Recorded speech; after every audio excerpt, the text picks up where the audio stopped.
What's up, everyone? Welcome to another episode of the Meran podcast. Today, my guest is Jeff Thomas. Jeff is one of the most accomplished filmmakers in skiing. He's produced a bunch of movies with his company Theory 3 back in the 2000s.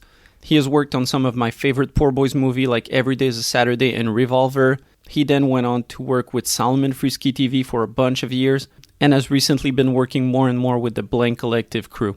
Jeff is a great filmmaker, a great dude, and it was really interesting talking about skiing, filmmaking, and a bunch of other stuff with him. Big thank you to this episode's sponsors, Access Board Shop, Treefort Lifestyles, J Skis, and Planks Clothing. Let's go.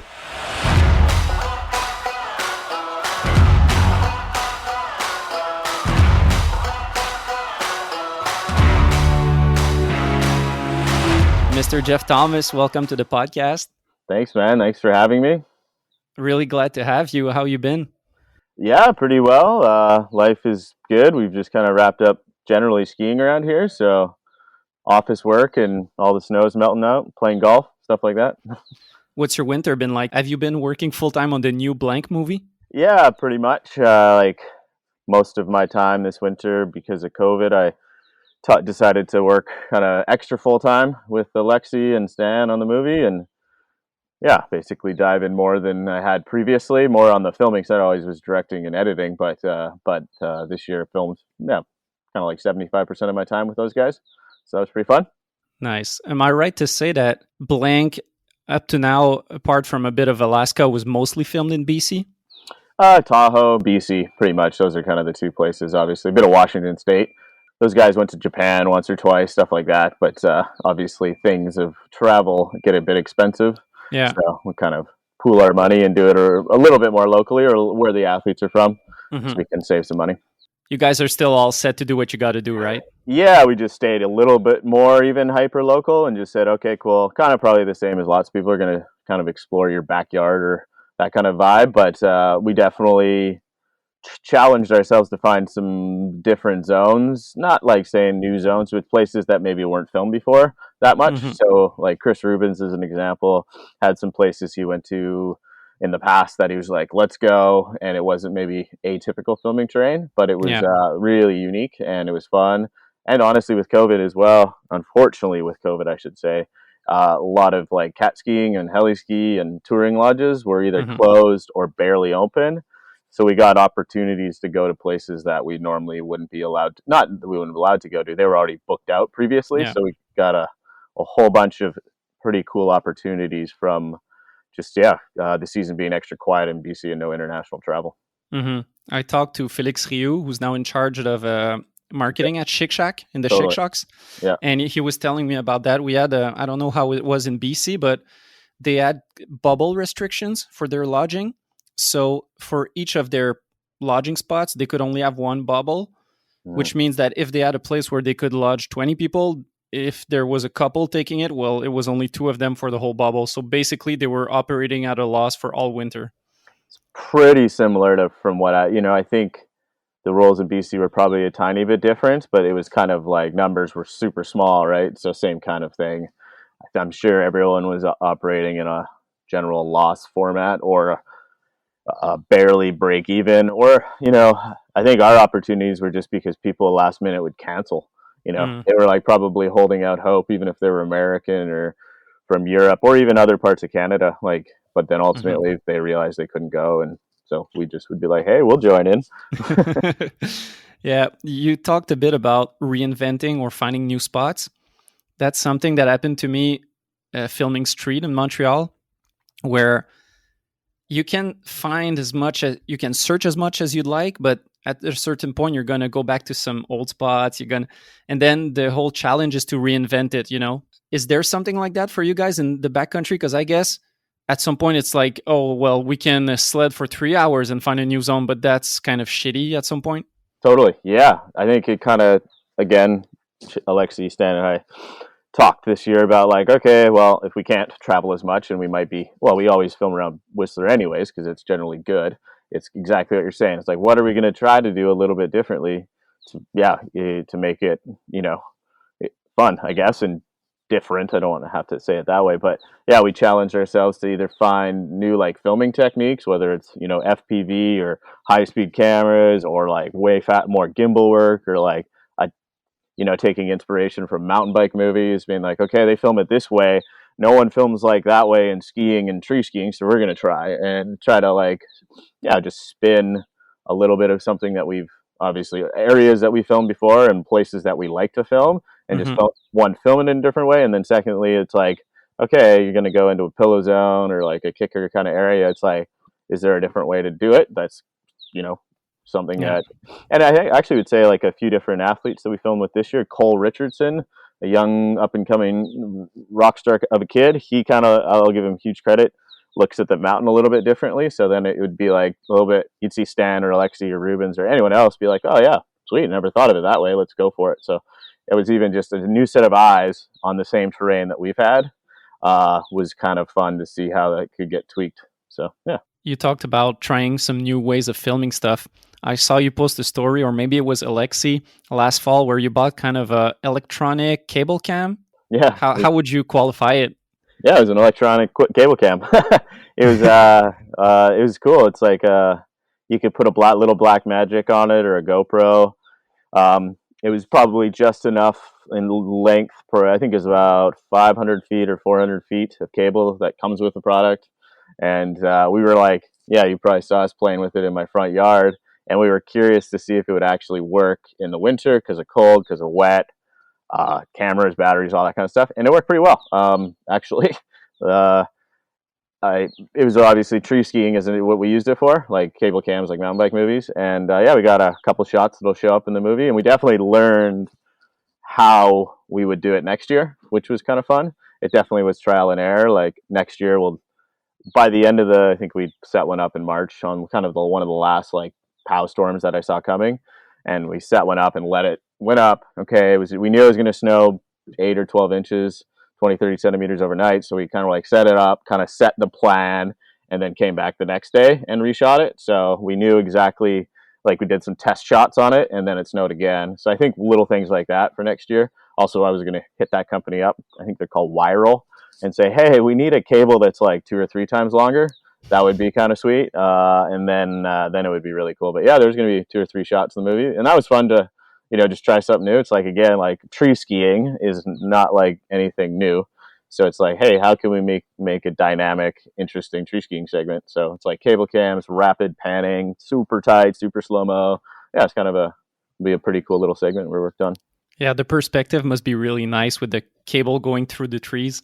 Yeah, there is one shot, probably the best shot is like Ian Morrison just kind of like cruising pow, and he skis very fast already, but he had pure kind of, it's hard because it's like a remote control, and I'm like standing at the bottom, so I'm trying to guess, or slightly to the side, guess how fast he's skiing in relation to how much I have to like turn the joystick, which it can go up to like I think 30 miles an hour, so it goes pretty fast, and you're like watching him, you're trying to speed it up, and at one point he hammers like a pretty solid trenchy turn, you know, neck deep pow, and he's like 3 feet away from the GoPro in like super slow mo. So that was actually a really cool moment where it's like, as you're saying, trees ripping by, and then like boom, deep pow turn. So that was kind of sweet. That's sweet. Yeah. And now it's time for a first sponsor break. Treefort Lifestyles is a company based out of Oregon. They've been involved in the ski industry since their inception in 2011 when they made their first pair of suspenders for skiing. They produce some of the nicest accessories you can find out there for your adventure activities, whether you're going skiing, hiking, or traveling.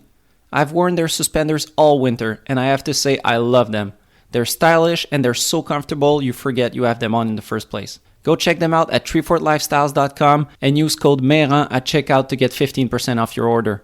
Support companies that support skiing. Support Treefort Lifestyles. So we're talking a bit about this winter. I want to go back to the beginning with you. Because you're a filmmaker I've been looking up to since I was a teenager. Basically, you've done a lot in skiing. And I don't know much about your backstory. Like, I've seen some posts throughout Instagram of you. I think I posted it yesterday doing it. What trick was that on the photo I posted? Yeah, it's probably like a flare tail grab from 2001. That's crazy. Like, I went into filming because I was not as good as the other people, but I never did a flare with a tail grab. Like, that's still Thanks, man. Yeah, I tried tried to be a skier for a little while there. So tell me about your how it started. Where do you come from? Sure.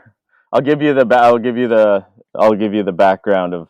I'm from West Vancouver and North Vancouver, over in North Shore of Vancouver, and grew up skiing at, generally speaking, Whistler Blackcomb with my family. My grandparents had a small condo up there that it was like, classic family weekend warriors would, pile into our car and go up and go in kids camp from the age of whatever, 3 years old. And my sister and I and cousins would, just, go skiing.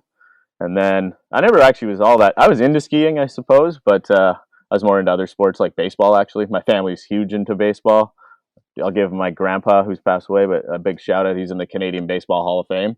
So, like, my family was pretty big into baseball. So I spent a lot of time at baseball until I realized I wasn't going to be as good as maybe my dad and stuff. No offense, Dad. When I was like, all right, well, maybe I should find a new sport. And I'd started to kind of maybe around the age of 12 get really start more like enjoy those days up on the hill doing spread eagles, trying to do a 360, stuff like that. And then by the time I was like 15, 16, baseball was awesome, but I was kind of getting over 7 days a week of that. So he put me in a ski camp. We were skiing actually Whistler Blackcomb in like May, whatever that would have been, 98. And he's like, hey, Jeff, like, you seem to be really, really liking skiing. Like, would you, instead of maybe spending so much time playing baseball this summer, do you want to try like a ski camp? I was like, yeah, that seems pretty cool. And I always say it's his fault that I fell into this life, because he pulled out two pamphlets like from the bottom of the mountain. One said High North Ski Camp, and the other one was Camp of Champions. And I was like, whoa, what is this? I'm like reading through all this stuff, and I kind of, I'd seen like Jean-Luc Broussard and all that stuff, and like Johnny Mosley in '98, and like all of like the mogul freestyle aspect, but I didn't know anything more about like, twin tip skiing or any of that stuff. But then I started reading the pamphlets and talking about like JF, Vinny, JP, like the X Games, this and that, and I was like, whoa, this seems really cool.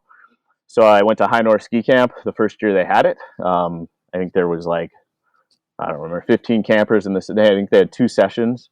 Went to that, I kind of fell in love with it instantly. Like, huge tables, big jumps, like there's like moguls, racing, the whole, summer camp vibe is insane. I was 15 years old. I was like, this is cool. I was like, doing dappies, barely could do a 360, and then there's like watching JF, JP and stuff they were shooting the movie like Degenerates, I think, or 13. No, it wouldn't have been 13. I think it was either State of Mind or Degenerates. And yeah, watching those guys, met Johnny DeCesare from Poor Boys there, and I just like instantly like fell in a whole new light. I was like obsessed with it. Like, it became my life. The next year, it was like bought twin tips up on the glacier. Actually, JT Holmes, of all people, he wouldn't even probably remember this. Like, I think I was partly rooming in his room, and he was like a bit older than me, but he saw my like shitty straight skis, so he like gave me a pair of twin tips, like that, and never really like. Or I think he had a pair of mogul skis that he had burnt the tails up on and gave them to me and stuff like that. So, anyways, I ended up falling in love with it from that moment on, and yeah, I met Johnny DeCesare, and just kind of like, he was super cool. I kept talking to him every year. I went back to High North 3 years in a row. 1 year I was a digger, and then in all the other years I was just a camper. And yeah, I just kind of got better and kind of just, yeah, like I'd ski like 120 days a year. I luckily, where I grew up in West Van was only like 15 minutes up to like Grouse Mountain and Cypress Mountain. So I'd go up and then night skiing. So I'd just go hit the park or go shred around like every day, as you probably did too. Like, so much of my life, like hop on the shuttle bus, go up, ski, come back at 9 o'clock at night, get up, go back, go to school, go up and do it. So, and then, yeah, that was kind of how it all started. Crazy. So when you went to the summer camps and you say you fell in love, was filmmaking part of that, or at that point it was just skiing? I filmed at that moment, I was probably, grade 10, 9 or 10. So I was probably taking a photography class in high school, and maybe used my parents' like high 8mm camera to film my friends. And I think we did like a little video. And then the next year, because of skiing, I like wanted to use that video camera a bit more. And I was in like whatever Media Arts 10 or something, and kind of like was like, oh, what is this Adobe Premiere thing on the little like old school blue Mac? Like, And yeah, so I had a teacher, Mr. Izernia, I remember him, and he was awesome. He just like let me make, instead of doing like the school projects I was probably supposed to do, he just like let me make ski movies, so, which is awesome. That's So great because it's always a different pathway for everyone to get into it. Really, I was talking to Felix Rio again, and I was asking him, "Okay, you got to a point where you were traveling the world as a photographer, but how did you get there?" yep, And he was telling me like I always had someone in my family or surroundings that had cameras, so I started with that, and then around end of high school, I had some photography class, and anyways, and then he was really into the rollerblading scene yeah, back yeah, in those days. that's So right. that's his starting point. So there's always like kind of a way that everyone has. For me, it was having a big brother that was good in skateboarding and skiing. So it was always like Yeah, he's better than me. So okay, I'll film him. yeah, yeah, And then yeah, yeah. having a camera in your hand, you're like, oh, that's fun. I'll just keep doing that. Yep. Yeah, it is. Everyone has their little like obsession with it, and I was like just stoked to film my friends because we were all like eating shit, learning tricks, like just kind of general carnage in like 99, 2000, like all that, like everyone's learning tricks. We'd watch them in movies, huck ourselves, and just disintegrate our bodies. But See yeah, what's possible. totally. Yeah. So, did you ever have ambitions of a ski career as a pro when you were really into it, going to camps and skiing 120 days, like you said? I definitely had ambitions. I tried, like, sure, went to like the U.S. Open and whatever, probably 2001. Did a whole bunch. I did like used to travel around to like all the like pretty much similar to what you would see in Montreal and Quebec and Saint Sever and all that area, like all the small local contests. Like BC and Washington State had a bunch. Actually, I had to go down to Washington State and like do like the Mount Baker Big Air or like the Schweitzer Idaho Stomp Games or whatever they were called, and just travel around trying to Hmm. compete. And then went to the biggest contest would have been like the U.S. Open in 2001, and I did okay, I suppose. But yeah, I definitely was like, wow, people are really good down here. I was like, I had never like slid a rail, and I'd like learned that I had to like do rails to go to that. They were gonna have like two rails. I was like, oh my god! So it was like pretty funny to like go have to learn to do rails to go to like a major contest, because out here there wasn't like I don't even think the park had a rail. So yeah, I tried, and then I gave up.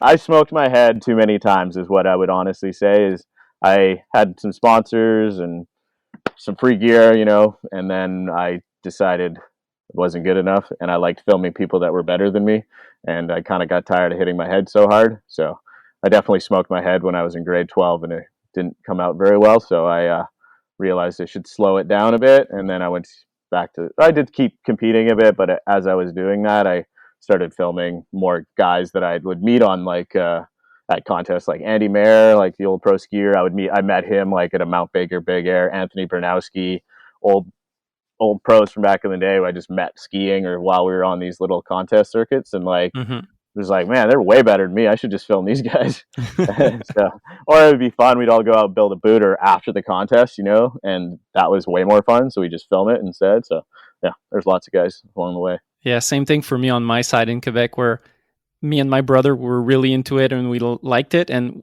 as you said, there were a lot of local competitions. So we were like, hey, we love it. Why not compete? We were not thinking of winning, just like, hey, there's a happening. Let's do it. Totally. And then we get there and there's 14-year-old Alex Belmar doing 6-ons. And we're like, holy fuck. Okay. Yeah, Yeah. might not be a good idea. Yeah, exactly. Like I got to do some extra big tricks. But anyways, yeah, it's fun. And now it's time for a second sponsor break. Planks is a British outerwear brand founded in the French Alps. Yeah, you can ski in the UK, but you probably wouldn't. But these guys are still passionate about skiing, and as someone from Quebec, I definitely relate to that. They don't just make high quality, good looking gear that's affordable.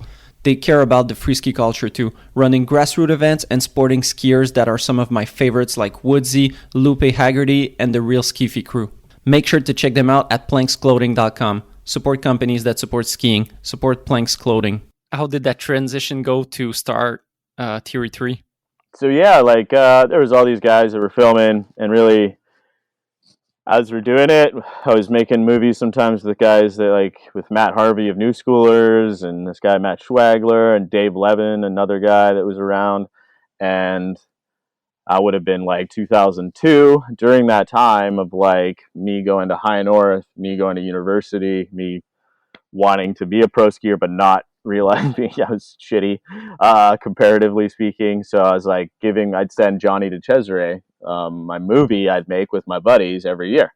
And I give him so much credit because he'd feed back on it. He'd write me, in little email that was like, "Oh, I got your movie, dude. I really liked it. Like, oh, I like the music, or try this, or try that." He'd always give like a really positive critique. And because of that, I kept me motivated. And I do remember being so hyped to like finish that movie. And I didn't care if my friends or family liked it. I just wanted Johnny to see it. I remember that feeling. And when he would write me back, like whatever, a couple weeks or a month later, I was like so stoked. I was like 17, 18 or whatever, 19. And that kind of, while going to film school, I was getting better, kind of stoked me up, and that gave us the idea of like, oh, maybe should try to make a movie and sell it, and with his like help, he kind of was like, do it. So some of us formed a little company called Theory 3 for a while. I kind of ultimately just ran it because I registered it as like actual like limited company, did that for 5 years, and it started with a guy named Tyler Foreman and Grant Gunderson, actually the photographer. But Grant and I were like, "You're a photographer. I make movies. We'll just still be buddies." He didn't want to like actually own a movie company, and there was no real money in it at that time. We all put up like $1,000 or something, but realized it was kind of like, oh, well, I had all the gear. Why don't we just do that? Tyler lived down in the States, and he was doing his own thing. He was actually Andy Mear's cousin, and they like were still competing. So it's kind of like, I'll just run with it myself, and then I guess whatever that was, 2003. Through film school, and then it started to pick up steam a couple years later. So yeah. So you went to film school in college, right? Yep. So there was already that passion or drive or whatever you call it to go towards filmmaking. Yeah, I definitely didn't want to do anything else. I was like, I've always, and I tell people now that I'm older, I'm like, if you're that, and probably the same for you, when you're passionate and stoked and excited about what you're going to do, you're only going to do it better. Mm-hmm. So for me, like, I just wanted to make ski movies, and I was like, wanted to film whether other sports even too, but I was definitely like, all right, I'm going to pursue the thing that makes me the most happy. And it just happened to be filming skiing was my way to like, use going to film school as an excuse to learn more. Yeah. So were you thinking of filmmaking as ski movies only? Like, were you centered around that, or were you also like kind of a cinema junkie, watching the classics? And I definitely enjoyed like the craft of filmmaking. The more I learned about it, I definitely at times was I kind of laughed at myself. I was a little more into like we'll call it like landscape cinematography and like action and that kind of stuff than I was into like deeper storytelling of like, not storytelling. I've always enjoyed like documentary style storytelling, but lesser like scripted storytelling, mainly because I would say I'm not a bad writer, but I'm not a good writer. So therefore I think great writers are way better at that aspect. So enjoyed being a bit of a cinema nerd, especially when I was in like more of like I went to different kinds of film school. I went to BCIT at the end, which was way more hands-on, like learn how to light, learn how to edit, film law, like very practical. Had camera gear, was like, you go out and shoot projects, you get graded on your success if you know how to color grade and all that kind of stuff. The other stuff I did was at SFU and then in Carleton and Ottawa. And that was like sit, watch movies, write essays. And that was a little bit like boring and kind of lame, to be honest. I just wanted to grab a camera and go try to make something, rather than talk about it. When you say Carleton, the only thing that comes into my mind is that 4-kink, or is it 6-kink? I think it's like 6, man. Yeah, the Crichton 6-kink with him and what's his name, Scott Hibbard, and that big one. That thing's sweet. I'd walk past it every once in a while, being like, I would never try this. Did you ever go and film it? Yeah, I filmed that one. I filmed the guy, you may know the name, Andy Stewart. He's a young rollerblader, but he was like kind of in the Ontario freeskiing scene and went down to things like, and he did some of the X Game qualifier stuff. He was pretty good, and he was really good at urban. So we'd go around like, because I just wanted to film. I'd film him and another young guy, Charles Grant, who was from Ontario. So we'd go out and shoot rails out all through like on everywhere in Montreal. And I had some good friends out in Montreal named Simon Thompson, who's a guide out here. He was in a bunch of the old Meathead film movies. So I'd go out and we'd all go and shoot handrails. So, pretty fun actually. You said that Johnny DeCesare had a big role as a mentor for you. Big time, yeah. There's so many guests that I've talked to that were saying that about someone. For Phil Casabon and Belmar, it was JP Auclair. And for everyone, there's someone different who takes the time to give you time of their time and of their knowledge and everything. How big of a role was that? Because eventually you worked for boyz with Johnny D. Before that, your Theory 3 movies were kind of in a partnership with them. I don't know in the detail of how that worked out, but tell me about your relationship with him. Yeah, no, Johnny was like you said, my biggest mentor, especially at that age. I've had other ones I would say after, but like that 20 to 25 year 18 to 25 year old Jeff was like obsessed with poor boys movies, thought they were the coolest, and Johnny was like so instrumental in that. In regards to like he just gave me the time of the day, and like over time some of the guys I would be filming would end up in the poor boys movies, so it was kind of cool. Like he started joking a little bit of like the farm team aspect, like Zach Davison and other dudes were all in my movies, and they would just over time end up in Johnny's movie, which was super cool. And like you said, we did have I think 1, 2, 3, I think 4 of them they sold. I made probably 6 movies I think through Theory 3 officially, and then Johnny at whatever, after me sending him one time, was like, oh, maybe we could sell some of these for you, like I have some distributors in New Zealand and Japan, would you be interested? And I was like, of course. I'm like, just tell me what I need to do, which would be like, okay, you got to get professionally printed, here's some context, blah blah blah, you go get DVDs made, covers, whatever. And he would then I'd send whatever, at the time it was probably 1,500 DVDs down to LA, and he'd sell them off and send me a check. And that ultimately became bigger and bigger, where it was like he would like basically align me with like a distribution deal with like Video Action Sports or these different places in Europe, Extreme Video and whatever it was. And he was just doing the deals with me and helping me out. And for like the last 3, that one you said, Journal there, Photo Play, and P&W, all were like, we sold, or at least printed like 7,500 copies, 10,000 copies of those movies, and generally got, use that money to keep making the movie again the next year and stuff. So worked out well. And then like he ultimately one day said, when I was actually in Montreal, I think it was at IF3, Johnny and Tyler were there, and they're like, so are you ready to stop making your own movie and come work with us? And I was like, I've just been waiting for you to say that. So, and I said the only criteria I had was, because I really enjoyed making that movie Journal, and the crew that we were filming with was like a really good group of people, so I didn't want to like bail on them. So I kind of said, if I'm going to come over, I got to bring like 3, 4, 5 of my favorite, athletes that I feel got my movies noticed, so. And that was like Dane Tudor, Charlie Agger, Riley Lebo, I think Joe Schuster, Brandon Kelly, a few, handful of us all came over to those. Yeah, it's awesome.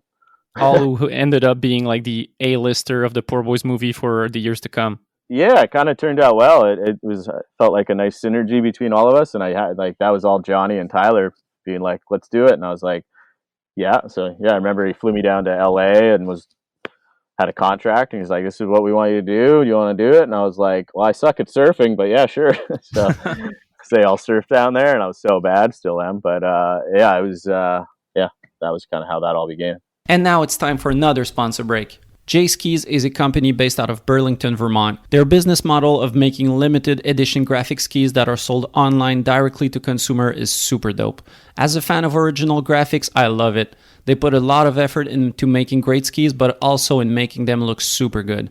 I finally had the chance to try out my vacation skis this spring, and I gotta say, I love them. They were so playful that after shooting a jump, I had to go in front of the lens and hit it myself. Knowing how much time and effort Jason Leventhal and his team put into each ski they produce, I'm really looking forward to their upcoming releases. Support companies that support skiing. Support J Skis.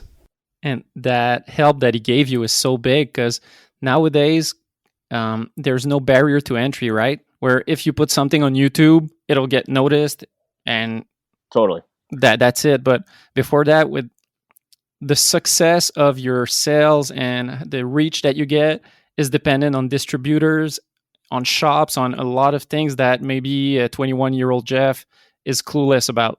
Totally, man. Like I love to like figure it out of myself, but if not for Johnny and the other dudes around that, like I would have, he had the fact that he just like I said, like would young kid would send these DVDs or VHS tapes. He didn't have to watch them. He didn't have to email me back, and the fact that he did like just kept me so motivated and more motivated. And that was alongside a lot of the athletes that I was filming. I think they were just as excited to know that maybe this like guy like Johnny DeCesare was watching him for them ski for a few minutes or something. So yeah, I always look back on that and be like, yeah. And when people approach me now, I'm like, I have to give them like the time of the day because like ultimately someone did that for me. Mm-hmm. With the years that you've worked with Tier 3, um, you've worked with some people that had a lot of influence or that ended up, having a big impact on free skiing. Like I had the same thing last week rewatching a Meathead movie. Yeah, yeah. And in the movie, there was like LJ, Will Wesson, Clayton Villa, Nick Martini. The list goes on, and you're like, yeah, you were talking about like a farm team. Yeah, totally. It seemed that way for you and Meatheads, where it was kind of doing a lot of great stuff. You were kind of pushing the big companies in the back, saying like, hey, like some of the biggest, some of the best urban was done by Meatheads at some point, and not Level One or Poor Boys. So they Totally. were kind of pushing. I'm looking at the DVD of Journal, which was your last film. In there, there's Charlie Yeager, Brendan Kelly, who went on to be a great cinematographer, Frank Raymond, Joe Schuster, Dane Tudor, Godbout, Max Hill, Josh Stack, Riley Lebo, Matt Margetts. Yeah, yeah. They're all still doing a lot in skiing, which is pretty cool. Yeah. What influenced me a lot when I started making ski movies was the fact that a lot of people were doing them, from big companies like Matchstick, TGR, to Level 1, Poor Boys, and to smaller ones like Theory 3, Meatheads, and local ones in Quebec where it seemed like it was possible. It wasn't as if there was only MSP and then nothing else, where it's kind of too far away. Totally. How was it for you with Theory 3 when you started? What was your perspective? For me, when I started, it really seemed like something that was feasible. Yeah. If you get good skiers, like I saw the movies and I kind of analyzed them.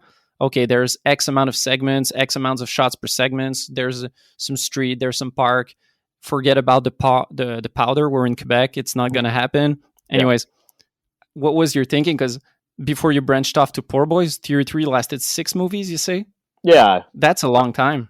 Yeah, and like obviously a few of those were made when I was more on my parents' dime going through the back end of university, but as well as just like we did have a couple little sponsors, paying us a bit of money, and we did sell a few movies, so it kind of did help. The biggest stepping stone was, to be honest, was Johnny and getting us some like real distribution. As soon as we had distribution, we could get more sponsors. As soon as we had better sponsors or more distribution, more athletes wanted to join. So it kind of just like incrementally stepped up. And just because I guess I just was around enough people that were pretty good at skiing, I could kind of like, I've always been pretty observant, so I'd see what they're doing on the movie side. Like I met Berman down in Hood back when I was jumping and like doing my thing, and I was like still just paying attention to what they were doing and how are they, like you're saying, how I'd analyze their movies, I'd analyze snowboard movies and try to figure out, okay, what did a lot of it, we'd watch absinthe snowboard movies back when we were like the heyday of Theory 3 with like building the big booter thing, and we probably watched this movie Pop, I think it's from 2004, and Travis Rice and those guys, they would, Nicholas Mueller, Gigi Roof, would build like the biggest jumps, and we just got so obsessed with that. So that became our like, okay, if we can make half the movie like super big jumps, people might take notice, because it seems like people like to watch that right now. And we had Charlie who wanted to push the whole Switch thing, so like people started to take notice because of that. Had like some great friends like James Heim, who was becoming an elite big mountain skier with MSP, but he was still filming with us, so people would watch our movies because they knew who he was in MSP. So it was kind of like, yeah, little stepping stones until like, yeah, like I said, Johnny was able to like get us enough money from distribution that gave us the chance to like go sell ourselves to different sponsors and stuff. So yeah. Yeah. sponsors help. Yeah, it's a whole virtuous circle where Totally. you need a stone somewhere to make it, so it starts turning. But once it starts turning, then everything is a bit easier. Yeah, exactly. Piece by piece. And it was really all like all those athletes were just as motivated as me. I probably pissed them off enough to be like, let's get out and film more. But generally speaking, they were all young and stoked and young and dumb like me, and just wanted to, you know, have ski movie premieres and go drink beer after and get fired up. Journal is the only movie I've seen from Tier 3. It still is one of my favorite movies. And Appreciate that, yeah.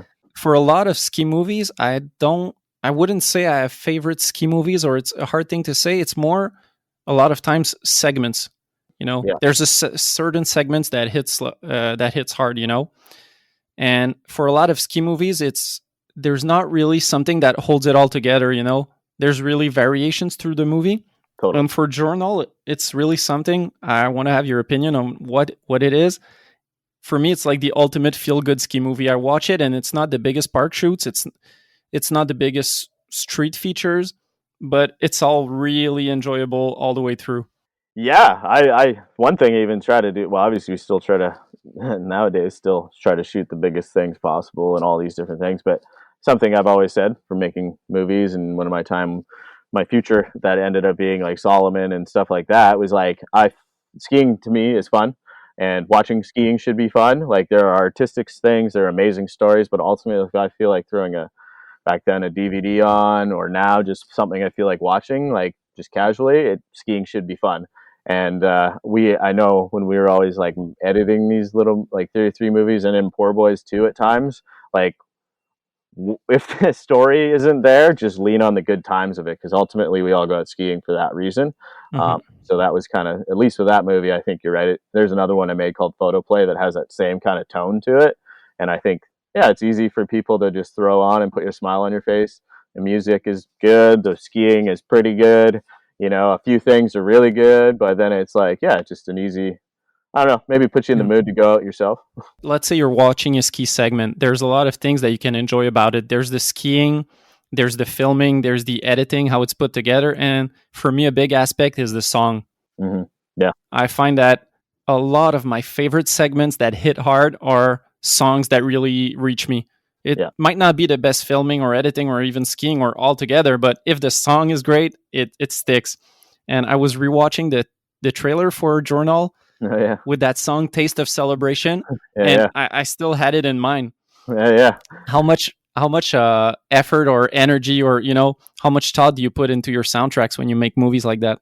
Big time, and Alexi would know this, because even Poor Boys guys, and I like exactly what you said is the case for me. Like there's so much music, like those two are just go hand in hand together, all the things, but music like can put you in such a nice place. And I think it was a challenge, one, for me to like find music that hadn't come out yet, and could you pair it, because I do find you can find a really cool song, you hear it all the time, but then sometimes you put skiing to it, it doesn't work as well. But then sometimes those things just go together so well that they become, they're just one and the same, so that you instantly picture skiing when you hear the music, or vice versa. You hear that song when someone starts to drop in, and that's always been a challenge of mine, and I'm sure for everyone. But like, I really was pretty obsessed with trying to find new music that I hadn't heard, but then also try to find songs that, I don't know, they just fit skiing. And they always, sometimes there was a song we put in the last year's movie, Follow the Forecast, and I think it was Alexi that found it. And he's like, "Oh, I found this song. It's like kind of different." And I was like, "Okay, cool, man. Like different's good often. Like it could be cinematic, it could be punk rock, it could be something else. It doesn't really matter." But as soon as I like listened to it, and I could hear this like tone, I just started feeling like I was going to go ski powder.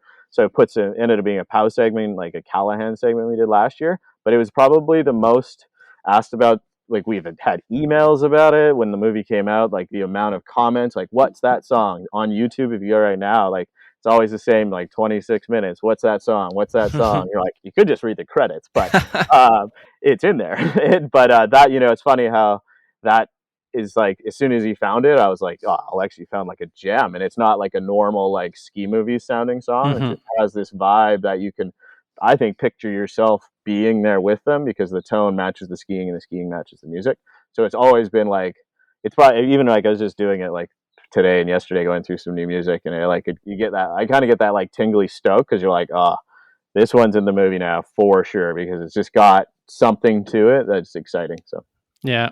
and it makes, like you're saying, and it becomes like so iconic. And there's so many movies and segments and things that I was actually, to be honest, like we were filming this year with like Sam Cooch and out in Nelson, and we had a quick bite to eat at a photographer's house, and we threw on a whole bunch of old ski movies. And as soon as that song, like it was like Teddy Bear Crisis, and then we watched some old Poor Boys movies, and those certain segments that came on that had that like most iconic music, it was like almost like I was back 15 years ago, like rewatching those movies as a kid. So that was, and music is such a, in the action sport, outdoor sport world of it, can be so great. But that was even in other forms of like documentary filmmaking, it, music evokes emotion. So when you can pair it with the right scene, it just really, can hit home and make everything that much better. And now it's time for another sponsor break. Axis Board Shop is a ski and snowboard shop based out of Saint-Sauveur, Quebec, Canada. They've been in business since 2002 and have supported skiing since day one. From sponsoring numerous athletes to putting on competitions to helping out movie productions, they've done it all. Axis is the core board shop, and they've got everything that you might need this season. Check them out at axisboutique.com or go check out their shop in Saint-Sauveur. Support companies that support skiing. Support Axis Board Shop. You talked about how some songs might seem great, but it doesn't really fit the skiing.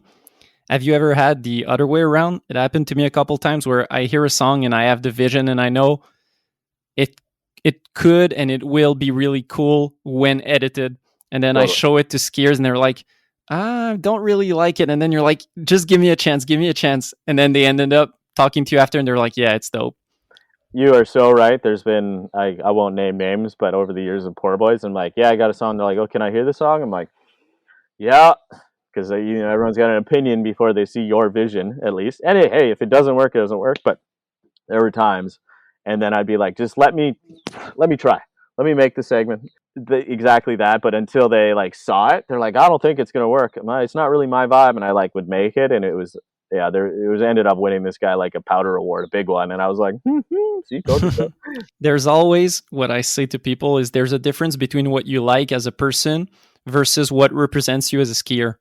Yeah, I agree. And what represents that skiing? Like, it's so interesting how, like I was saying, they like all of a sudden like come together when you can't. Some people are also super visual, and some people are not. Like they can, like I'd say, Alexi and Stan have become very visual working with me. And they can like picture something the way I think that's also probably why we work well together. Like you can kind of talk through something and they can see what you or I are trying to say. And there's other people that can't. So that's why I think with like ski movie music, when an athlete would like something or another producer, you're like, well, let's try it out. Let's see it. Otherwise it might not work, or it might work way better than you think. So that's a part of the editing or the post-production side that really took a lot of time for me because I wanted to find the right jam. I wasn't ready to settle on something that might fit a half, Yeah. It's the worst. Like, there's times even like we found like some really awesome tracks in the Every Day's a Saturday movie, and then they like couldn't get licensed or they were too so expensive or something, and I'd be so bummed because then we'd like go through I don't know, hundreds of songs and you'd already kind of edited that and got like so stoked on one or two segments, and then you're like, yeah, we lost the rights to that, and you're like, oh my gosh, okay, we'll find another one. But it's so hard to remove yourself sometimes from like seeing an edit. Yeah. It's like so unfortunate when that happens. But let's talk about that. Every Day is a Saturday. As someone from a younger generation than you, I'd say I didn't grow up on the early 2000s Poor Boys movie. I think one of the first one for me might be War, maybe a bit before that. Yep. So I grew up, War, Yeah Dude, Reasons, and so on and so forth. Yep. I'd say Every Day is a Saturday is probably, if you would ask me, the best Poor Boys movie. Sweet. From the ones I know, like you guys really hit it. You hit a home run that year with like some skiers that you brought on, some skiers that they already had on. Tell me about that year, because I'm looking through it through YouTube right now to like kind of refresh my memory, but there's that classic Tim Durkee segments Yeah. where he's like throwing dubs everywhere. There's Dane Tudor's first like big segment. Yep. There's a park shoot segment with everyone throwing down some incredible stuff. Yeah. It was a good movie. I remember, can still picture being in LA at Johnny's place, and we're like, wow, we got a lot of good footage. And yeah, like you said, just as it was coming together, because I was working on segments, Tyler Hamlet was working on segments, Cody Carter was working on some segments, and we'd be like, just because we sat like back to back, and we'd be like, gotta check this segment out. And you get super stoked, and it was like the whole movie was that way. Like you said, Dane's like was just crazy. Charlie Yeager had like probably some of the best footage I've ever filmed of him. Like Pete Alport, who's from Oregon, was filming Tim Durkee, and then like you said, we had even our park shoots.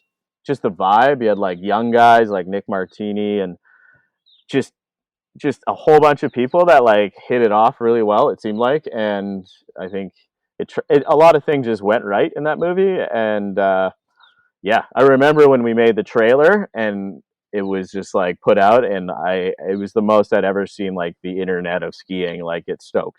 Like that trailer, even when I watch it now, is just like 6 shot, 6 shot, 6 shot. You're like, that is some pretty, and it was all like with that, aside from being just like cool skiing, a lot of like really big tricks were Mhm. kind of like coming out like from different people in different ways. So it was just like an onslaught of like crazy skiing. Yeah, like ski movies were really about progression for a lot of years. And Yeah. I think this was like the tipping point of the height of the progression in terms of speed, but also, just in 1 year from 2008 to 2009. Yeah, like the contest game was going big then, like the backcountry skiing game was going big. Like you had just a whole host of everyone, and a lot of the contest guys were starting to get into backcountry skiing or wanting to film like in a different sort of way. So yeah, it was definitely the tip of the at least from what I remember, the tip of the progression point. Yeah, it was kind of a mix between an older generation like Andreas Hadveit, Charles Mm-hmm. Gagne, and then new guys, the younger ones, Martini, Dane Tudor. Yeah, it was cool. I definitely, yeah. That park shoot you referenced down at Mount Hood was like so much fun. I remember it was just like there were a lot of skiers there, which normally that's not a totally a great thing, but it was like maybe 12 or 13 people. Mm. Whether they ended up in the movie or not, like it was just like really fun to watch the like full like session going on and watching new people do new things like that had never. I Yeah. remember Nick Martini saying something. He's like, "I just did 3 new tricks I've never done before," or something like that. So, yeah. Why do you say it's not necessarily a good thing when there's too much skiers? Sometimes attitudes can get in the way and people wanting to like negatively one up someone, but Mm. I think that time it was a really good vibe, and yeah, that one went really well. There was no like yeah, weird motivations from people. It was just Hmm. literally like sweet jumps, let's go film and see what happens. Yeah, maybe a challenge for you guys to keep everyone happy, Can be, yeah. because people go to the park shoot and risk injuries and spend a lot of time and energy, and the more skier there is, the less you're guaranteed to have a shot in the movie. Definitely, there's different agendas over time I've seen come up. So yeah, that's just the way it is. That's life in general. So Hmm. yeah. Yeah, I've seen that in urban where you go on a trip, and the more the years got on, the more it was like, let's say 2010 or before that, you could see some multiple people have shots on one feature in the Mhm. streets. There wasn't really like standards or anything. And then as it went on, it was like, not only is there only going to be one skier having a shot, but there's only going to be one shot, because if there's more than one, it's like too much. Totally, yeah. And then it's a struggle, because when you go in the streets, you need to have a big crew to help you out to make it happen. Hmm. But then people are not really happy if you're five and then only one person's hitting a spot. It's really kind of a trying to balance out keeping everyone happy, that everyone gets their shot. It's a How do you deal with that when you film on your side? Like, let's say you go to a booter session. I'm guessing like people want to have the first hit shot when you land in the landing and it's perfect. Or how does it work on your side? Honestly, maybe I'm just lucky now. We were talking about it this year filming. That maybe it's because everyone's getting old. No offense to everyone, but the vibe of filming with the Blank crew is so awesome. It goes back to like my days with Salomon Freeski TV, actually, where you'd go out with a goal, and the goal wasn't to try to like one up one another. It might naturally happen because that's just like the human skill. Like you kind of want to try something new when someone else is like vibing on it. But like to go out with the teamwork mentality this year with Blank was like incredible. I think that's because there's lots of mentory type people in them, and I'd say Alexi and Stan have moved into that realm. You had Eric Yorlison and Chris Rubens, who are obviously at that level. And you'd bring different people into there that might not be either skiing as well or confident in that terrain, whatever it was. And you would lose a lot of that like agenda, like, well, I want first hit or this and that. I think there's always going to be a little bit of that like selfishness because you ultimately would love the like perfect line. But this year I saw so many people just be like, oh no, you got it. I've got a couple good cool shots on this trip. You go snag the best one possibly, And I Mm-hmm. was like, we were out heli skiing with like doing a big cool, I think it'll be an awesome FPV drone style segment with Alexi and Anna. And like, yeah, it was awesome to see like Alexi working with Anna to like line her up on like the best feature. And Alexi had a really good season, so he was kind of like, yeah, whatever. And same thing in other places, like, no, I got a really good shot last one, like, Ian, you go and shred that one. So it was real. I love that right now. And if that can continue, because it honestly makes a better product when you're watching a movie. Like you get more of that natural good times vibe when Mm-hmm. people are actually having a good time. And that translates. And I think that just comes from the maturity of a lot of the people and passing that maturity and outlook on skiing to some of the younger people. And then it comes from just like also trying to not have to make a movie that's only about action, even though obviously it's mainly about action. Like those types of trips and stories that I did with like Mike Douglas and stuff, I think helped steer me in a way that kind of helps steer some of the other people now. Just to be like, yeah, skiing's cool and rad shots are rad shots. Don't get me wrong. And deep pow is awesome and big tricks are cool, but there's a lot that goes into it. And if we're, all the other stuff that goes into it is just as important. So I think everyone just starts to be a little bit, they have less agenda than I've noticed in the past, which is awesome. And I don't know if that's other groups of people. I'm sure someone might say I'm full of shit, but I think our group, it seems to be working really well together. So What I think worked on my side from what you just said, and that seemed to be the case with you, is you do a lot of segments centered around trips or locations, and that might help because if you're just working on your solo segments, then you're counting up your shots and you're like, oh, I need to get it to a number that's big enough to warrant a segment. for sure. Whereas when you're on a trip segment, you're enjoying it and it's a team effort. So you don't have the sole responsibility of stacking shots. It's everyone's business. I think, yeah, when you're building those types of segments, like even when we're out with ABM this year, he was still thinking of it in a positive way. Like, I got to get this, I got that cool shot. But like you do have little mini athlete segments within Yeah. segments, but it's definitely like, oh, okay, I didn't get it today, but that person did. That's okay, because you're making a better movie. Or it's like, I'm really tired today and I'm not skiing that well. That person is. Let's get that person some more like banger footage or put the like time into that person because they're just skiing at a better level. I saw that a lot this year and I was like really proud as a guy that's been around this. And it also just, I think, yeah, it just makes you want to go out more days. Because then if someone else is a bit helping the other person out, then I want to go out an extra day to help that other person out. Like, I don't know. It's just like we're all in it together. You were mentored when you were younger. You had your time. Now, with you being older than people like ABM, you're mentoring a younger generation.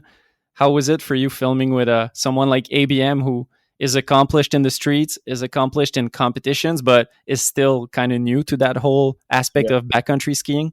Yeah, no, totally. I filmed with ABM first time, I guess, 3 or 4 years ago, and I'm sure he would say it didn't go over super well.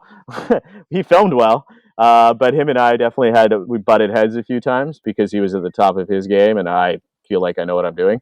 Um, but he then got buried in an avalanche, whatever that was, 2 years ago, and I'd heard his perspective had changed, and he pulled me aside and told me all about the story and how his perspective on the backcountry changed a lot. And filming him with this year, he was probably one of my favorite people to film with. I was like, his ability to just pay attention, ask questions, like the best thing he can do when you're playing in big mountains and you're maybe not the most experienced is to ask questions. He also went out and has spent more time doing courses and, like I said, just paying attention and put it, even if he's not the most knowledgeable, which he obviously is gaining knowledge, but I just was really impressed with him this year. One, he also, like, I felt bad. I put him into like big mountain skiing lines because we were doing this FPV segment, like I mentioned, and he's not like a big lines guy, and he was going out and doing like straight lines and hitting like mandatory cliffs, like where you have to know how to ski and find your landmark and hit an air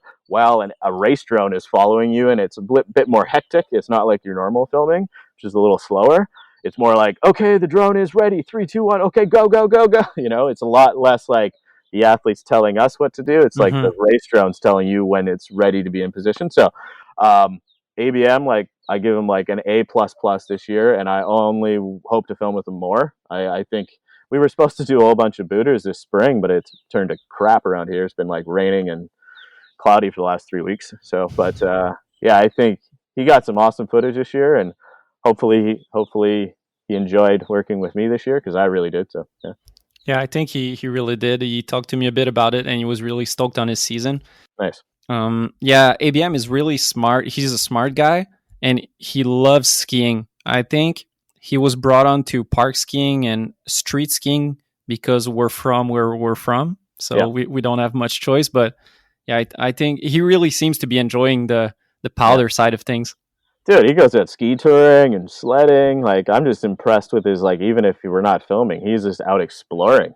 Like, that's exactly what I like to do. And I was just like really impressed with him. Like, I think he's got a big upside in this aspect of it, because he's obviously not super elite, like, park skier. So to put that into his already abilities in the backcountry and his growing knowledge, I think he's going to do really, really well.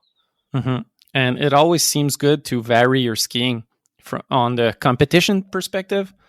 The first thing that always comes to my mind is Henrik Arlo did the Inspired Tour, where he was riding shitty hills, and he did his nose butter triple that year after riding 2 months of shitty hills. It was kind of, he was in a right space or happy place. I don't know. He was just stoked. And it was the same thing for ABM this winter, where I know for the last year almost, he only skied POW, or almost only POW. He got to X Games and finished 4th in big air and slope style, but with a crazy performance. Same thing happened to Aaron Blanc last year and this year. He came up and met us to ski powder up here in January, and he basically was like, man, I'm so burnt out on training, I need a break. He's like, let's go do some filming. I was like, yeah, it's gonna be pretty mellow, just ski some POW, do some mini golf, some pillows, like, we'll keep it pretty tame, other than it's gonna be deep. And he came up for a week, shredded POW, and then he went and won X Games the next week. Or you're like, holy moly, man, you're good. But then even this year, same thing. He was up at Baker skiing some POW, and then went and, I think, what did he do? Get second or third. You're like, it's so awesome to see. Well, he won this year again. Did he win this year? Yeah, he won again this year. But he then like went and did real well on another couple right after skiing some POW. And I'm like, I think it was last year when we were talking about it. He's like, I need that break. He was telling, we went to Vermont for another like head trip, and he was talking about how like going to just like release himself from like pounding the icy pavement of the pipe to like just go back and fall in love with skiing for a week, to then go do his job part of skiing. I'm sure he said something along the lines of it made the half pipe skiing more enjoyable. So. Mm-hmm. Yeah. And there's really a different perspective for a competition versus filming, where both aren't true, but they're true at the same time, is that there's more focus in competitions in landing your trick. You don't really care if it's the most beautiful you've ever done, because you got to land it. Versus in filming, you want to land it, and it's going to be hard, but you want it to look good. Yeah, that's why you're filming it. Yeah, exactly. That's very true. So it kind of balances it out to do both. Yeah, probably calms style down, because you're like getting into that flow of skiing, and then you're back into the rigidity that is contest. So let's get back to your career. We were talking about Every Day's a Saturday. Yep. Then you worked on Revolver. Yep. Tell me about that movie for you. Yeah, it was a good movie. Lots of good skiing. I think that one was didn't go over as well as Every Day's a Saturday for whatever reason. Parts of it I love. There are segments in that movie that I think are so insane to watch, and it still did well, and people seem to enjoy it, but I don't think it had the impact as the movie before. Mm-hmm. Um, I think it was longer as well. I get a little nervous with movies getting a certain length, especially if it's like an athlete driven movie, like Yeah. where, you are really just watching footage stacked up against each other. So I think that one was like more on the 70-minute length, and Every Day is Saturday might have been like 55. Mm-hmm. Whereas like, so that's definitely one thing. But yeah. Yeah, 70 is starting to get long for ski porn. I think so. Yeah, I think Lexi and I always say like even 45. Yeah. 45 is like, you throw a little thematic thing to glue it all together. I think that's where I like find my happy, what I find enjoyable when I throw on a snowboard movie or a surf movie, unless there's a greater like story. Yeah, Mm-hmm. it's like 45 for me. I haven't watched Revolver in a while, but the two things that I always remember from that movie is the Jossie Wells segment. Then it comes back to what I was saying about songs, is because I don't know, I love that song. Yeah, I love that one. What You Need From Me or something like that. Yeah, Rich Hill or something. Yeah. Yeah. Found that one on like an indie like hip hop blog. But it just hits with there's a little going on. And the intro where you show the production of a ski. Oh, yeah. That was really cool. Yeah, I've always wanted to do that again, like even more insane. I've like actually was talking to Head about doing something like that, and I used Revolver as the example because I wanted to do that with like crazy sound design and even like more like techie, and yeah. So two sides into ski intros. There's like the lazy way, I'd say, which is not lazy. It's just like the simplest way, let's say, where it's you take B-roll, you take the easy way, and then there's the complicated way where I think about Long Story Short, where Berman did like contraptions. I don't know how you call the rigging that goes on for that. Yeah, it's really complicated, and that shoot looks into that side for me where it must have been complicated. Like, tell me how was it shooting it? It was awesome. Preparing it. It was kind of like so Tyler Hamlet and I got invited up to the Line/K2 factory in Seattle, and we had already like kind of planned what we wanted to do, but we didn't know exactly. We've been in a factory before, so we were like, okay, we're gonna rig up cameras in weird places and go through the whole process. I remember the first day. I think we shot it over 2 days, but we had like we'll call it a scouting day. Like the first day we got there, the head engineer guy took us through the whole thing and explained how we're going to do this.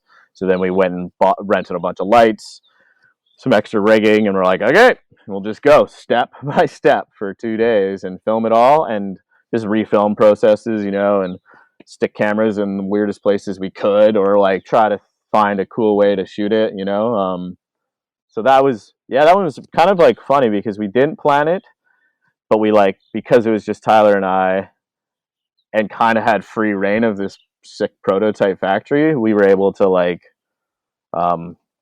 just do it. I actually still have the ski we built in my office. So it's pretty sweet. It's got like poor boys on the bottom and stuff, but yeah, it was just a fun one, weird one. You kind of had the keys to the place. A little bit, and I was like pretty stoked. They kind of just did what we needed and let us, obviously if we were going to break a really, really, really, really expensive machine, we wouldn't put a camera there. But, or they're like, we might break your camera. You're like, fuck it, might be cool. So, it was pretty fun. Was it inspired? I think I heard that back in the days. Was it inspired by what's the name? Nicolas Cage movie. Oh, Lord of War? Lord of War. Was it inspired by that? I think so, maybe, actually. Definitely a little bit. I remember Tyler and I talking about that. It's funny you bring that up. I think we did say, like, a little bit of this Lord of War, like, style. Yeah, maybe. Because for people who aren't familiar, it's this movie where Nicolas Cage is like a arms dealer. Yeah, is that how you say it? Yeah. And the intro is seeing the process of a bullet being made to a point of killing someone at the end. Spoiler alert. Yeah. And that's kind of what you did. The intro for Revolver is you see the production of a ski from beginning to end. Yeah, basically. Wood comes out of a box, and then ski goes back in the box, and then you're out. Yeah, and everything that happens in the middle there.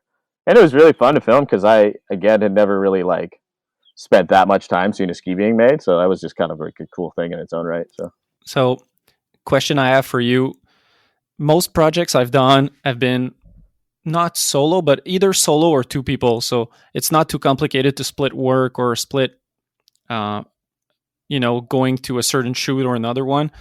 How was it with Poor Boys film versus Theory 3 or just Poor Boys in itself? Making a movie, but where you're multiple filmers having to plan out different trips, different shoot, different writer segments. How was it? Did you split in terms of trips, or were you like, okay, I'll be working with Dane all winter and I'll be working on the Dane segment? yeah, for with Four Boys, it was kind of like again, just to probably save some money. Is like I'm in Whistler, so I can film like 5 to 6 to 8 guys up here, people, and then we had some people down in like Oregon, like some people in Europe, and then Tyler, who at the time was living, I think, in LA and Denver, Aspen, splitting his time, so he would float around a little bit more, and then so I kind of would have athletes join us up here, and then there were a few trips that I would go if it was like much more of a trip that was at a cat skiing lodge or like a trip to Japan or whatever. Then filmers and athletes would go on that. Where I think that one we just generally split. Okay, we got good guy here, good guy here, good guy here, and then we can bring people to those cinematographers, shoot a bunch, and then we have a few floating other filmers that would go join people in other places. So That's a cool formula. You have filmers in different spots, and then writers go from filmer to filmer. yeah, there's definitely a lot of that. Like I've definitely sledded with a lot of people that never sledded before, and I watch lots of different people get really upset with snowmobiles. So How's the experience? I've never gone into the sledding territory. How is it for you? Or tell me about a funny story you might have, or someone being a complete noob in sledding and you having to help them. oh, there's like so many. Like, and most of the time, I'm pretty nice still. Other people won't, but we always let you. Like even this year, you're like, I feel bad. ABM in this year, I think he rode his sled off twice, pretty much, watching it tomahawk down the mountain and stuff like that. The best story I ever probably had was a guy came out filming. I think it was for Every Days of Saturday. He was like a bartender up in Whistler, and he was always super nice and really hyped on skiing, like big time. And he wanted to get into filming. I was like, oh yeah, maybe we can have you tag along sometime. We always, again, mentoring, want people to like learn. Also, it would be sweet to have 2, 3 angles, whatever it is. So we brought him out, and it's like going up a place called Rutherford, which is actually a groomed road, and so it's not very hard. Anyways, he gets his sled off the trailer, and we all just leave, and it's flat-ish.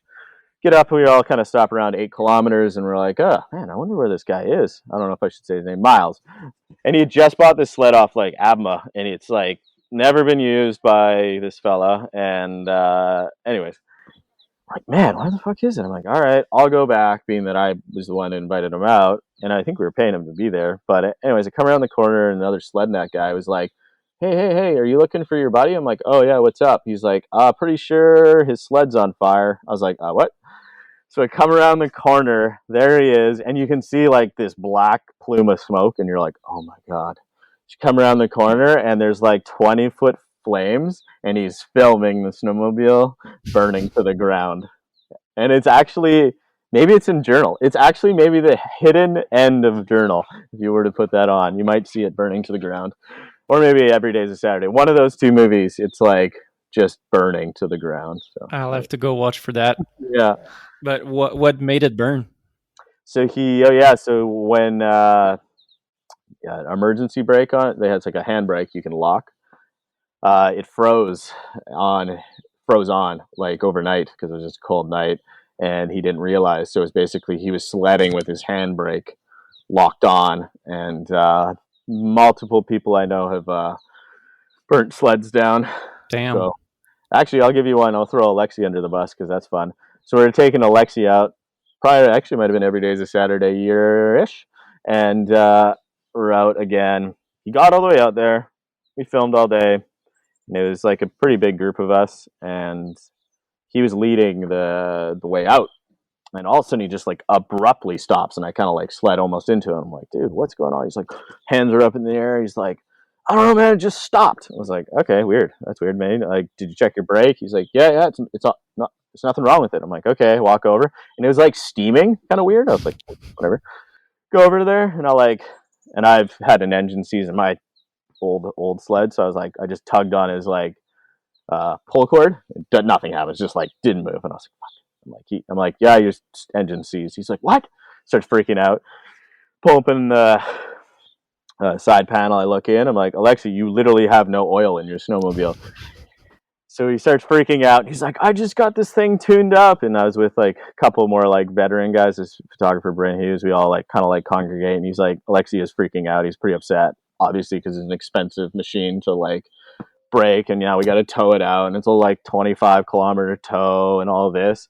And he's like, I just got a tune up. We're like, dude, he's like, I got oil in it. I'm like, it's not like there's different oil in different places. There's chain case oil. There's like oil that goes in the reservoir, all these things. He's like, no. I'm like, he's like, I got a tune up. I'm like, it's not like a car where if you go get a tune up, they put oil in. I'm like, have you ever put oil in this reservoir? He's like, no. I'm like, it's because it was empty and you just burn it So sorry, Alexi. I love that one because you just look so young and just pat him on the back and you're like, oh, it sucks, buddy. There's $2,500 gone. It happens to you one time and then it doesn't happen again ever. Yeah, I'm sure Alexi fills it up every time now. So. Yeah. How much of a mechanic have you become by studying? Not that good. I definitely know how to fix little things. How about that? All the things that you might need to fix, we can figure it out. After Revolver, you end up going and work for Salomon Freeski TV. Totally, yeah. How does that come about? It's a good story. It's kind of sucked for Johnny. Mike Douglas came over to where we were editing Revolver in Worcester that year, and Mike came over to get some footage for Salomon Freeski TV, I assume, from what I remember, of the Salomon athletes. And he said something. He's like, Tyler said something like, oh, how's things going? He's like, oh, I got to hire someone new. The other guy's leaving. And Mike said some like laundry list of things that he wanted. He's like, oh, someone that can snowmobile, someone that can ski tour, someone who can whatever, film, edit, color, music, blah, blah, blah, blah, blah, like a long list of things. And Tyler looks over, he's like, you just described Jeff. Mike looks at me and I was like, interesting. So, and not that anything was really all that bad with Poor Boys.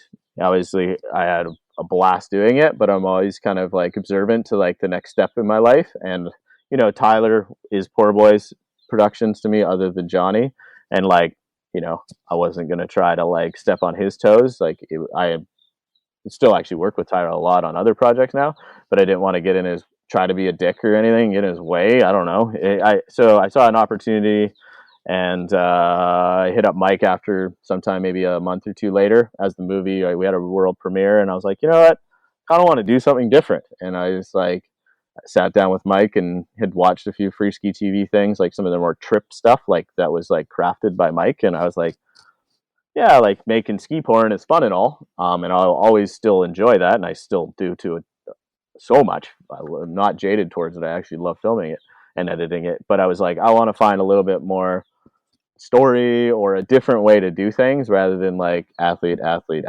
So Mike was doing it at Salomon Freeski TV and was like starting. It sounded like it was about to blow up, and the old internet was, really taking a turn, changing ski media, like, or all digital DVD style outdoor sport media was changing instantly. I remember that at Revolver, and I was like, kind of feel like it might be a good idea to get in with Salomon here. And so, yeah, Mike took a chance on me and hired me. That's cool. As you said, you were working on the classic ski movie business model. Yeah. You film for a whole winter, you produce a DVD, you sell it, and rinse and repeat. And then you go to Salomon Freeski TV. Evolved a lot through the years, but it started out as a web series with not much budget, I guess, or I guess it progressed. Totally. But at the point where you got there and the years following, it really it seemed like there was a lot of money put in and a lot of effort put in to produce short form content, stories. How would you define what it was? Because it varied a lot. I think it was like a constant evolution, which was why it was fun. When I got there, it was kind of like beginning to be. It was like they were just leaving what they had been doing, which was like borrowing footage from all the major movies and doing like more of a like, hey, this week on Salomon Freeski TV is a look into what this guy's been up to. A little bit more of like an old school TV show in a web form, to Mike doing his own like stories and trips with the Salomon team and diving more into those own stories. And that's when I came in, and I guess it was in season 4.5, 5, and then 5, 6, 7, 8, 9 I worked on, and yeah, I just kept evolving. And that was the sweet thing. It started a bit more that way, like a bit of that first thing I was saying, but then it like completely evolved into us like pitching, well, Mike, myself, and whoever Anthony at the time was working there, to Salomon, sit down with like these creative ideas and a like full creative freedom to try to pitch something you've always wanted to do. Mm-hmm. You know, whether it's a crazy trip, something hyper creative, or maybe even if it's just good times action, whatever it was like, I love that evolution. And then even on the back end of that we had that like, you know, 5 to 9 minute model for the first couple of years, and we were producing I think 15 to 20 of those things a year.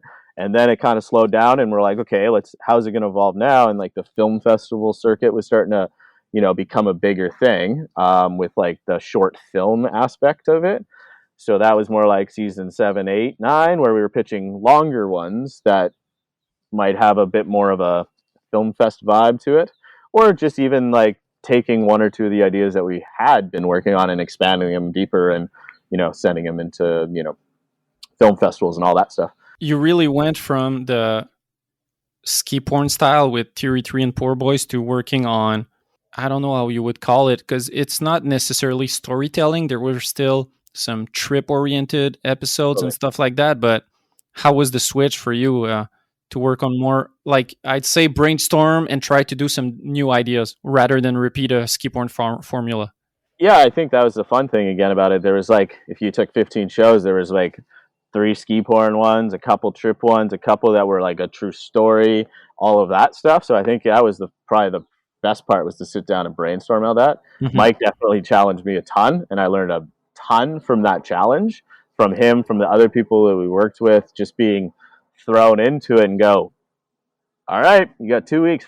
Sometimes we didn't even know the story. We had a trip, and you were required to figure it out in the moment, dive into, you know, start interviewing people and really like craft a mini documentary on stuff. Mm-hmm. That's the best way to get good at something, is like throw you into the fire and go, all right, you better have something pretty good. And that challenge, those guys, all from Bruno and Salomon and Ben 80 and that group of people, to Mike Douglas and the guys I worked with at Switchback, like that's what I love the most, and took me, I at least feel like took me to the next level, and is like what I now like try to impart on other people. So that's dope. What's your standouts from your time at Salomon Freeski TV? My favorite trips, there's lots, but some of my favorite ones, just because it was super unique and I got put in a new place that I'd never been, was a Norway trip.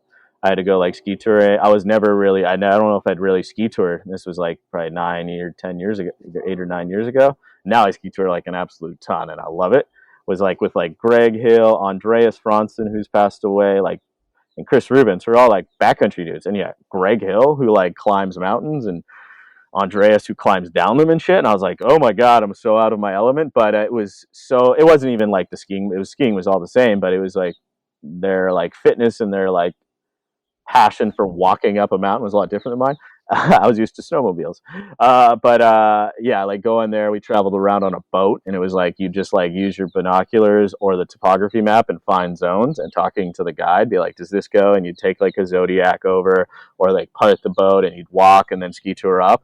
That one will always stand out as just a unique trip. That type of trip, that uniqueness, has now like got me so fired up on finding my own ways to do that, like, mm-hmm. and different trips associated like that.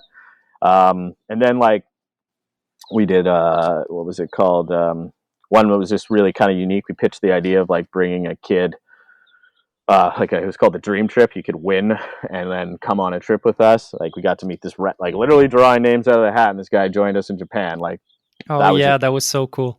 Yeah, and the guy Nick is so awesome. And is like, because the world's so small and so interesting, his brother came out and stayed with us here at my house here in Pemberton, and like they're from Germany, like little son. I was really, you know, that's what's great about skiing. You can tie people together. So that one's awesome. Probably my favorite one I ever made was The Burn, which is like a Poor Cycle of a Forest Fire. That Yeah. one, That's like, one I had noted.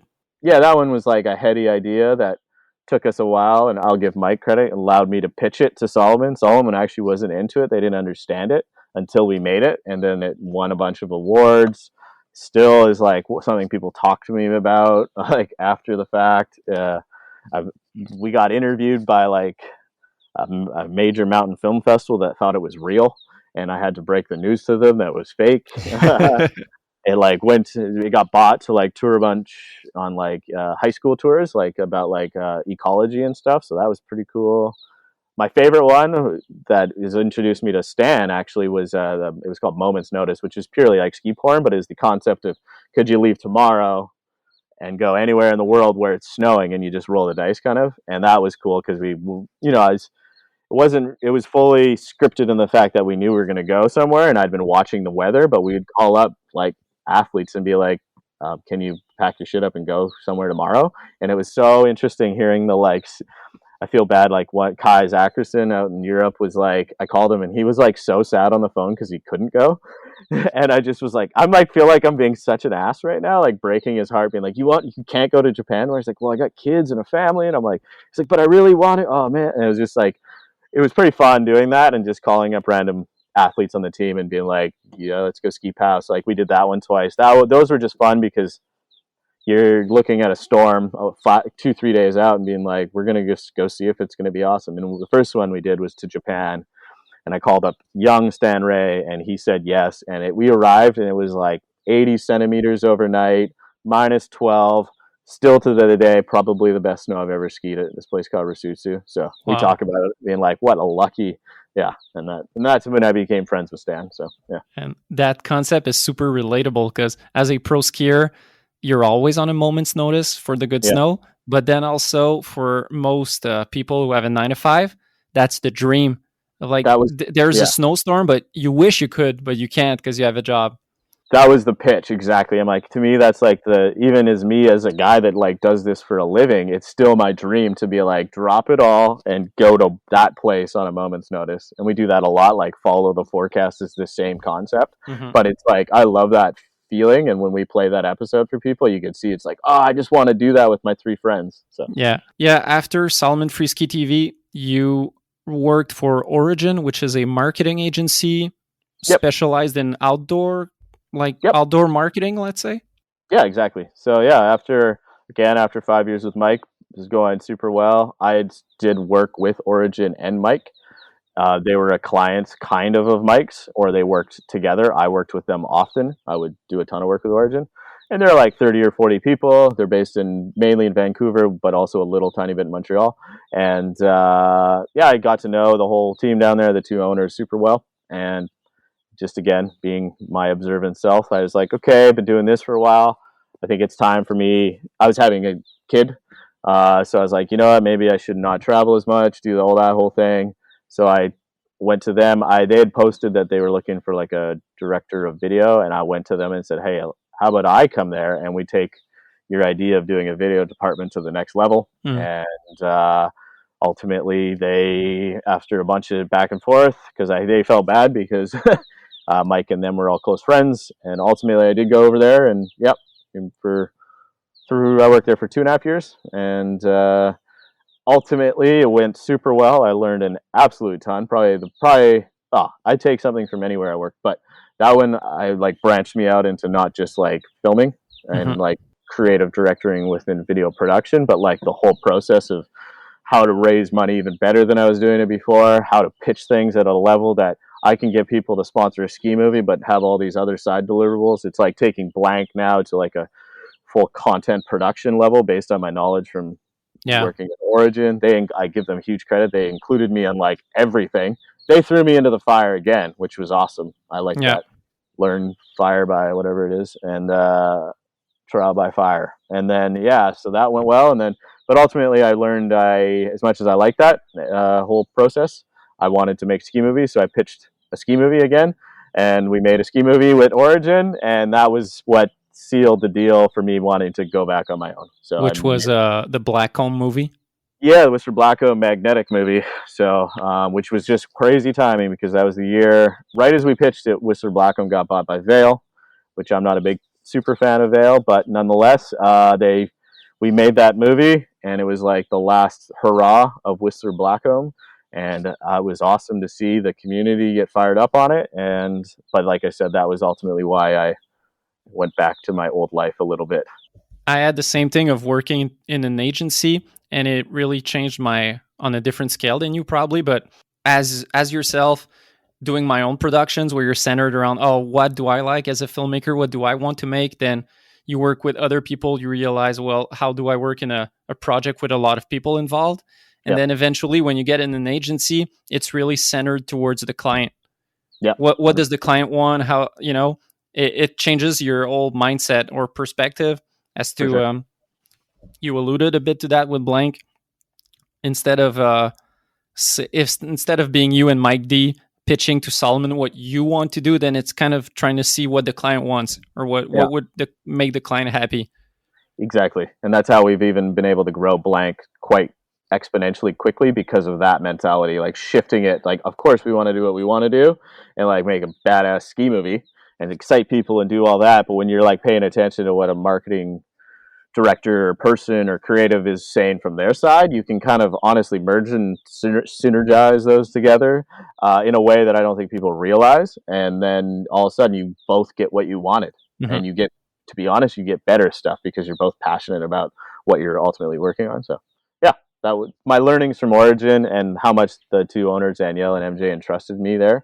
I owe them so much and thank them. So it was great learnings. But then I also missed making ski movies and having full creative freedom of my own. So here we are. Here we are, 2021. You've been working with Blank for a couple of years now? Yeah, as I left Origin, Alexi said, hey, would you be interested in editing our movie? I didn't film anything, I just edited. And then as I was going, I was doing a whole bunch of other projects, as I still do, lots of different kind of brand content things. But then as that evolved into the next year, they asked me to be way more involved. And then again, the next year, more and more involved.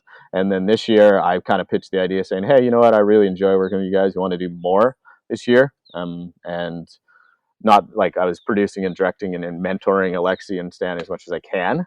But this year, I definitely stepped in a bit more with those guys and Alexi to like try to raise a bit more money, really be involved in like the directing side, which I was doing from afar before. This time was way more in it. We went on for an hour and 30, but I feel like we could talk for another hour and 30.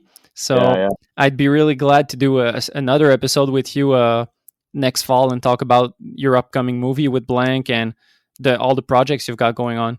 Because as you said, you've been doing a lot of brand content. I've been seeing videos with Head popping up. You've kept quite active. Like I see everything you produce and I'm like, how does he get all of this done in the winter?